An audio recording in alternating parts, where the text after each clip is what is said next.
Topic is safety of cars, and safety of cars depends on mainly two things. One is the car structure itself and the driver. So first talking about the car structure. Normally modern cars are made of lightweight carbon fiber or aluminum. These give a good lightweight and give is better for performance, styles, aesthetics, but they come with a trade-off of less safety. So my measure on this is, so for before discussing about that, let's talk about a scenario where, take an example like a bus versus car. A bus normally weighs around 10 tons and a car weighs around just 2 tons. So, but the most damage is taken by the car itself, because the more weight a vehicle is, the more damage it transfer to the other light vehicle. So the same concept is applied here in my opinion, which is to increase its weight, not just to increase the weight but also increase its structural durability. And let's discuss this using another example. So take this Hummer H1 versus normal family like Toyota car. Hummer H1 is a civilian based no civilian type military based car.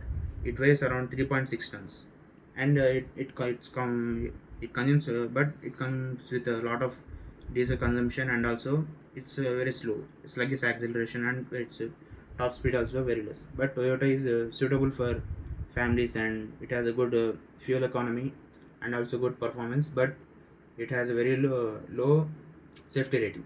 When consider the situation where Hummer H1 hits and a Toyota car gets a head-on collision, then the people in the Hummer H1 has a higher chance of survival than the Toyota car, because Hummer H1 is made of thick steel, military grade steel, whereas this Toyota is a normal family car which is made up of normal aluminum or whatever normal steel.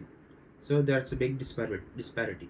So my opinion and my idea is about using this heavy and thick steel and also titanium, which is a good power, which has a good strength to weight ratio than steel, but also slightly more costly than the steel. But if you use this in cars, but they can increase the safety, which is more important than any others. Now this talking about the second thing, driver itself. When talking about the driver, nowadays if you take the cars, they are coming with advanced safety sensors and fragile. They are very fragile. Like for example, when you are riding a car in a highway at 100 km/h speed, and you approach a curve, but suddenly the car goes out of control, then we have this feature called ESP. That means electronic stability program, that takes control of the car and brings it into control easily. But it's very fragile and it depends on very sensitive sensors. So whenever it fails, then the driver has the whole responsibility in his skills. It depends on his survival itself depends on his skills. But if the driver is unskilled, then there is nothing that can save him. So the plan here is that the idea here is inculcating the minimum driver skills in the basic driver test or while taking the license. So whenever drivers has all the skills kept ready, and also these sensors and advanced these things are also are useful as a side and also assistant. But the main thing should be the driver skills.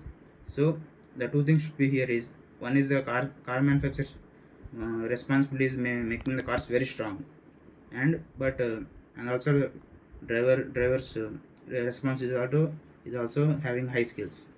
So this is the point. Thank you.